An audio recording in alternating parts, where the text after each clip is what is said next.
Syracuse travels to Athens, Ohio to open up the 2021 college football season in a non-conference matchup with the Ohio Bobcats. Now the Orange would get going early, handoff to Sean Tucker, rumbling his way into enemy territory before finally being taken down inside the 20-yard line.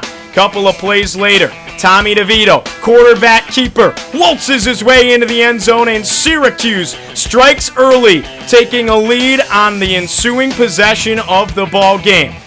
Now the next possession for Ohio, that pesky Syracuse defensive line gets to the ball carrier in the backfield. A safety goes on the board, and Syracuse wouldn't give up a single touchdown all day long. Andre Schmidt, the former Lou Groza award-winning kicker, puts one through the uprights, and Syracuse would head into the locker room with a 12-6 lead.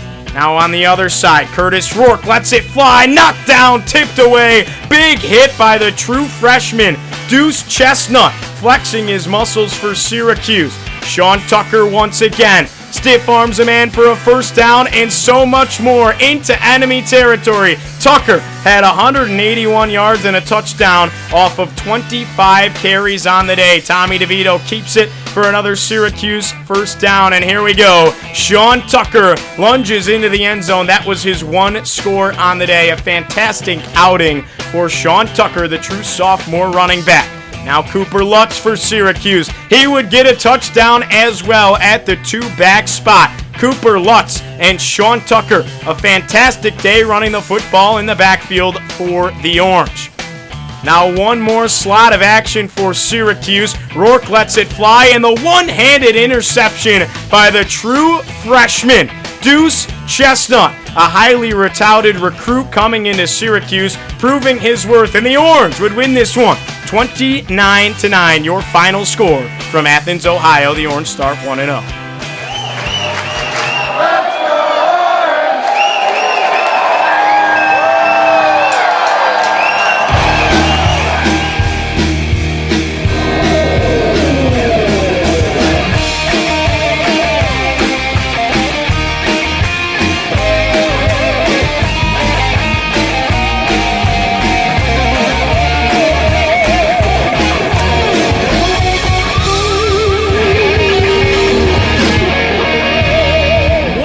Going on, Cuse Nation? Welcome to yet another edition of Orange Heat. My name is Giovanni Heater, as always, and thanks so much for joining me. Man, has it been way too long since we've been on the Orange Heat airwaves, but we had to come back because it is my favorite time of year. It's college football season, and Syracuse football is back. Now, as you can tell, we're not in the studio back home in the beautiful Syracuse, New York, 315. Here we are in my dorm room at Virginia Tech, all the way down in Blacksburg. But man, did I watch the game on Saturday, and I'm kind of one of those fans that are uncommon in the Syracuse community. You got a lot of people that like basketball but don't really pay attention to football. They're just Syracuse basketball fans. Well, it's weird, but I actually prefer Syracuse football over Syracuse basketball. Don't get me wrong. I love watching my Orange one way or another, but there's just special memories for Syracuse football. Was a season ticket holder back home. My grandpa still is. So there's nothing like going to the Dome for a 4-hour-long football game. It's the best way to spend your Saturday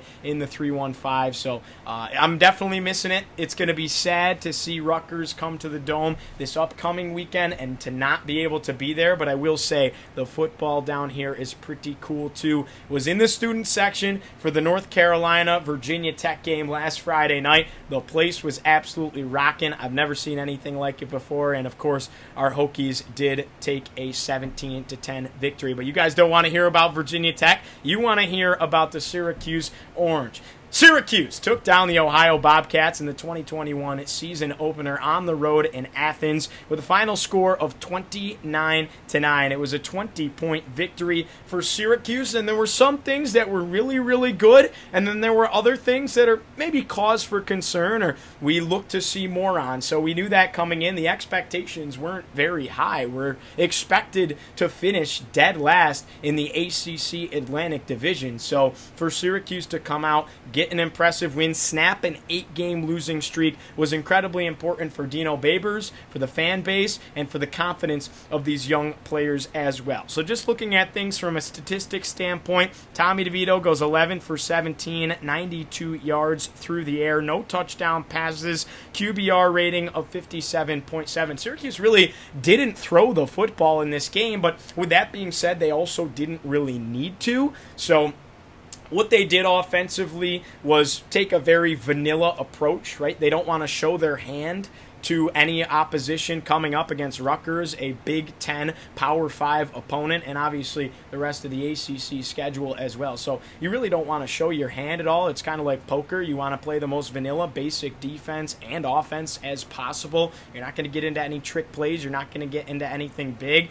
Syracuse did mess around with some different tempos in this ball game, but again, they really didn't air out the football, and they really didn't need to. And, Dino Babers is always going to get in a press conference, and he's such a class act. He's going to tell you how good he thinks the other team is. He's going to give that respect to the opposing coaching staff and the opposing players. That's just how he is. That's how Dino Babers has always been. But the way that this game was called on both the offensive and defensive side of the football just kind of tells me Dino Babers wasn't really worried about Ohio, right? I mean, he'll tell you they're expected to finish third in the MAC conference this year. I mean, they're definitely going to be in the running for the MAC conference championship conversation.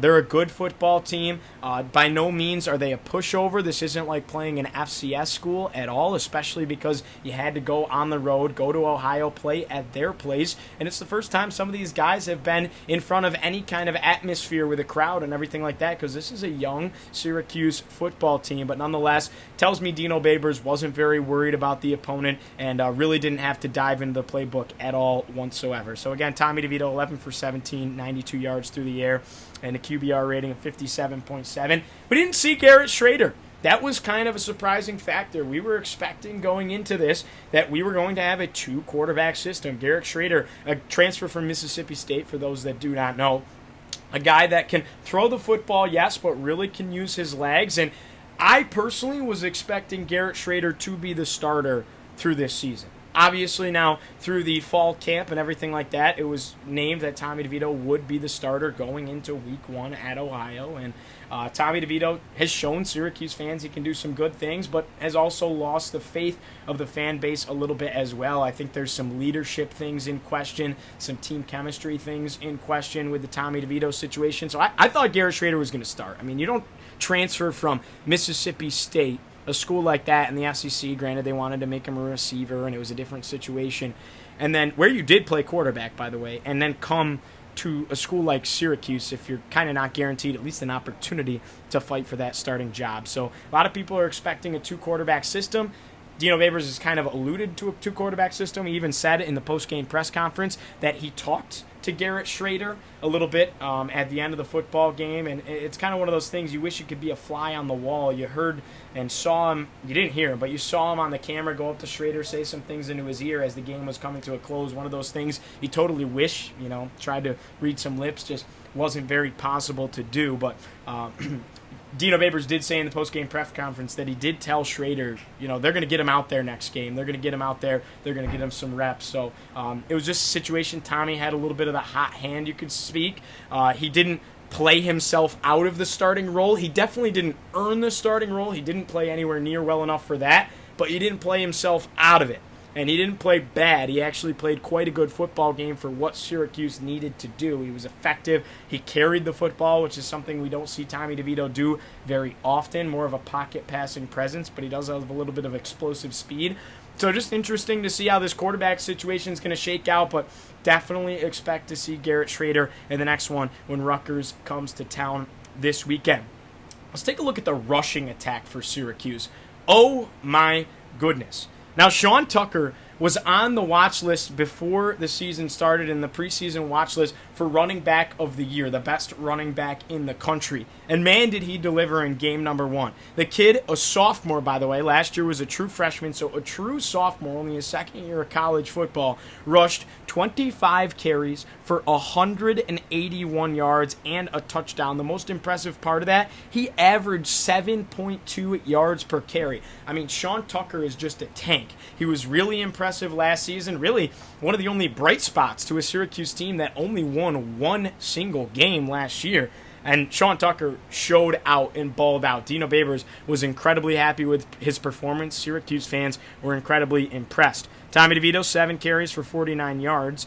He also rushed for a touchdown, a little bit of an option quarterback keeper. And then Cooper Lutz, 5 rushes, 25 yards. He had a touchdown on the ground. Abdul Adams only got in for 3 carries, 19 yards though, 6.3 on the average. And then Jarvion Howard got in at the end of the ball game as well. So I mean, it's just crazy to think that Abdul Adams and Jarvion Howard were 2 guys that personally I thought were going to take this Syracuse team by storm. Right? Abdul Adams, an Oklahoma transfer, people were stoked when he came to Syracuse in the transfer pool, had to sit out a year, and then Jarvion Howard was a guy that was utilized as a third down back, would score some big touchdowns, a goal line type back.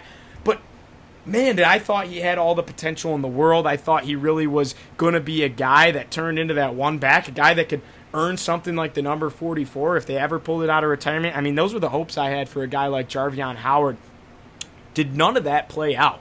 I mean, these two, both Abdul Adams and Jarvion Howard, used their option to opt out of the 2020 college football season a year ago, and it showed, to be quite honest, because the next man in line stepped up big time, and now your depth chart goes Sean Tucker, who's been balling out, Cooper Lutz, then Abdul, then Jarvion.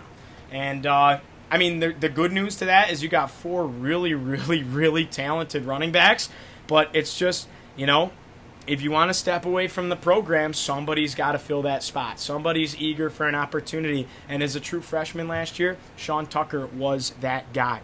Now receiving the football, Anthony Quealy, 3 catches, 39 yards. Taj Harris, 6 for 29. And Robert Hanna, 1 for 17. So really nothing impressive there either. Again, we did not throw the football very much in this game. Didn't have to.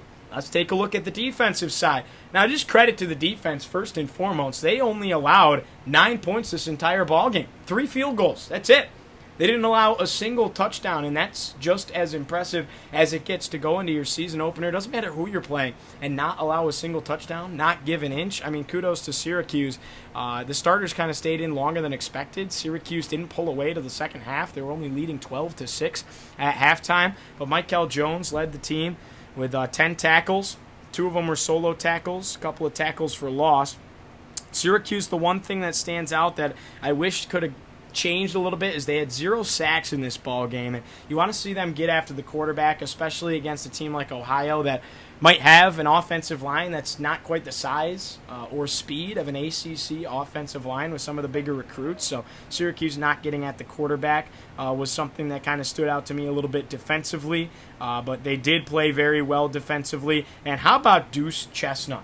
Second on the team in tackles with 8. 5 of them were solo tackles. The man walked away with a one-handed interception to close out the ball game. Had a couple of big pass breakups. I mean, he literally was the best defensive player on the field, and the kid is a true freshman right out of high school, and he was a very highly touted recruit. Syracuse fans were very excited for him, and he delivered in game number 1, and Dino Babers talked about it in the press conference going into this week against Rutgers as well, but he said never once on one of his teams have they given the game ball defensively or offensively to a true freshman in his first college football game ever. That's never happened. Not on a Dino Babers football team. That's just not how that works. They don't earn it, number 1, but 2, I mean, there's other guys that stand out, and your first game, there's jitters, you're not ready, and Deuce Chestnut just took the field and the ACC by storm, and what Syracuse has done recruiting in the secondary is just incredible. You just had 3 guys go to the NFL who all found themselves on a roster who I think all can have successful careers in Andre Sisco, Trill Williams, and Ifatu Melifonwu. And then now you're replacing them with guys like Garrett Williams, who was exceptional last year, and guys like Deuce Chestnut, and the list goes on and on. I think the linebackers were pretty good. Jeff Canton-Arcu, Stephon Thompson, Jahad Carter, Marlo Wax. I mean, those guys are able to fill the holes. Really good stopping the run in this one. And I think the defense just all in all kind of played lights out. I mean, I would have liked to see them get some more sacks, but they did end up with 5 tackles for loss. And they did have a handful of hurries as well, 3 quarterback hurries. So the defense did a really good job keeping the Bobcats out of the end zone, to say the least. Syracuse back there, Andre Schmidt in the special teams unit went 2 for 2 on field goals. His longest was 29, 3 for 3 on extra points. Can't ask for anything more out of your kicker. He was absolutely fantastic. Punt returns out of Trevor Pena. Only one of them. They only forced him to punt the ball once, and he returned it for 32 yards, though, so it was a big one. And then back there at the punting spot, after having Sterling Hoffrichter depart, and then last year, obviously, you had his predecessor depart. You have James Williams, a true freshman, back there punting the football, and Syracuse has really turned into punter U. You got Riley Dixon, then you got Sterling Hoffrichter, and now back there you have James Williams, and he's a true freshman. He was a big recruit, to be quite honest with you, because Syracuse had a big hold of the field. Punting is so important, and the kid put 2 of them inside the 5-yard line. I mean, Syracuse really is developing some fantastic punters, to say the least. To look on the other side a little bit, Rourke on the other side goes 21 for 28, 142 yards, no touchdowns and interception. Really didn't have a bad ball game as a passer at all under center. Rushing the football, guy Tuggle back there, 16 carries, 65 yards. So Syracuse really just held these guys in check. Their best receiver had 7 receptions for 102 yards, but besides that, a couple of guys had 3 and 2 catches, 1 catches. The largest amount was 38 yards. So Buckner, that main receiver, definitely their go-to guy. And once they kind of stuck Deuce Chestnut on him, it was kind of his day was over a little bit. So Chestnut really balled out. Garrett Williams balled out. And Syracuse had a really good game. Third down efficiency, Syracuse went 8 for 12. I mean, that's pretty darn good. That's about 60%. On the other side, they only let Ohio go 5 for 12. Fourth down efficiency, Ohio went for it twice. They got 1 of 2. Total yards offensively, Syracuse 383, 346 for Ohio. Pretty even there. Syracuse a little bit more. Time of possession was definitely something to look at. Syracuse 28, 23, and 31, 37 for Ohio. So Ohio would actually have the ball for longer, but Syracuse would go down the field and score. And Syracuse also had some explosive plays too, which definitely contributes to time of possession. So again, that's just taking a look at the stats. There's a lot to unpack in this game. Do I think I was impressed? No. Especially because the halftime score was 12-6. Do I think Ohio's a decent football team? Yes. Do I think they're one of the easier teams on our schedule? Absolutely. Would I like to see Syracuse open this thing up and drop 45 on them? For sure.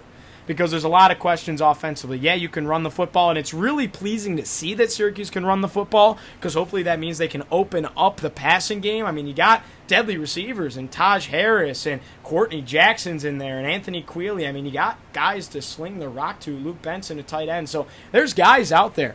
And I think both Schrader and Tommy DeVito can throw the rock. We know Tommy can throw it, and I think Schrader has the capability to do it as well. They're going to do a lot of running, though, this year. They're going to do a lot of running with the quarterbacks. They're going to do a lot of running with the very talented running back room that they have, and they're going to play good defense. One thing about Syracuse, they're going to play hard. You know how Dino Babers coaches this football team? They're going to play hard. There's no reason to worry about that. But the schedule's tough. It doesn't get any easier. You host Rutgers, a Power 5 Big Ten team. But you get to do it at your place. And, man, am I going to miss the Dome. I mean, that place is going to be packed just so everyone can get in there and see the place. With all the renovations, Syracuse fans still haven't been able to see what the Dome looks like in person unless you got to a lacrosse game at the tail end of last season. But a lot of the time they were only allowing students anyways. So Saturday should be something special. Can't wait for that one. Stay tuned. Going to hit you with a Rutgers preview for sure, so stay tuned on that as the Orange and the Scarlet Knights will do battle. Kickoff for that one is at 2 o'clock on Saturday.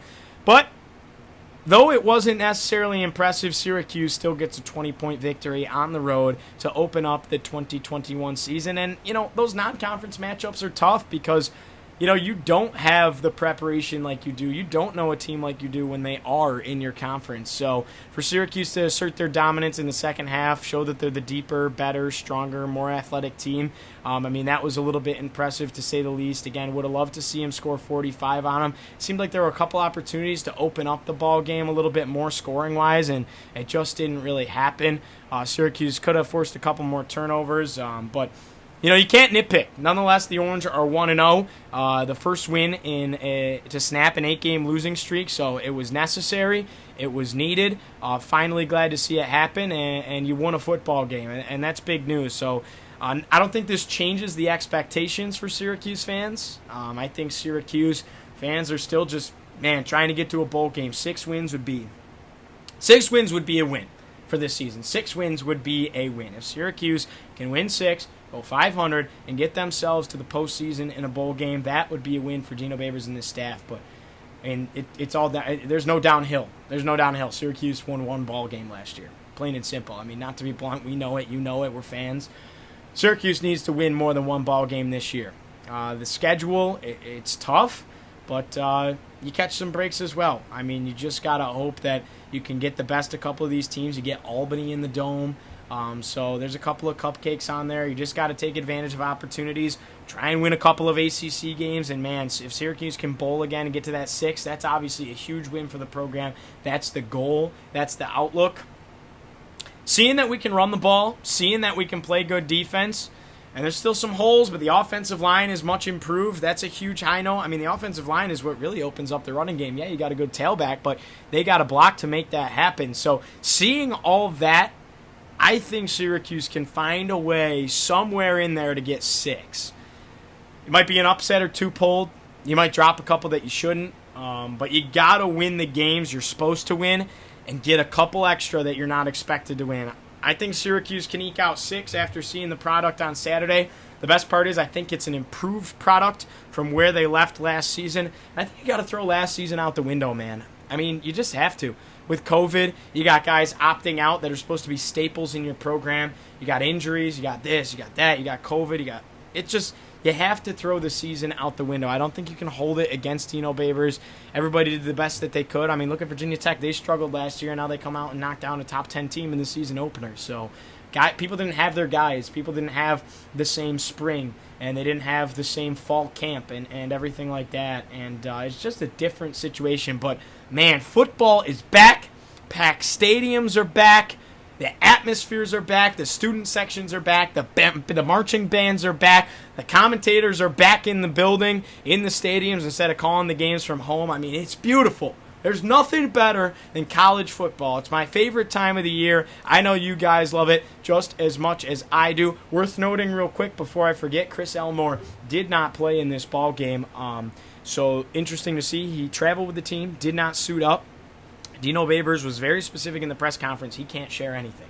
Can't share anything at all, whether it's an injury, whether it's personal problems, whether it's any kind of suspension. But Chris Elmore is a leader on this team. Plain and simple, he's a captain. They do new captains every game, but he's a captain. And he's a leader, and he is a staple for the Syracuse football team. So we definitely want to see him back out there, but it's good that he was able to travel with the team.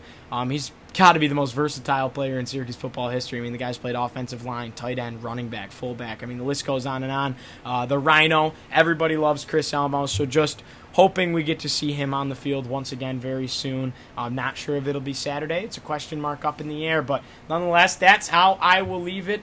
Football is back. Enjoy the weekend, everybody. Plenty of college football to be watched. NFL as well is kicking into full gear. There's still baseball going on, so the world of sports is hitting a new all-time high after fans are back in the stands for the first time in a very, very long time. And this weekend I'll be jumping up and down to Enter Sandman. They take on Middle Tennessee State, which Scott Schaefer, former Syracuse defensive coordinator and head coach. He's now the defensive coordinator for the Blue Raiders from Middle Tennessee State, so a little bit of a connection there. The guy that smoked a cigar on the Dome field and in the locker room after they beat Syracuse inside the Dome the year after he was fired.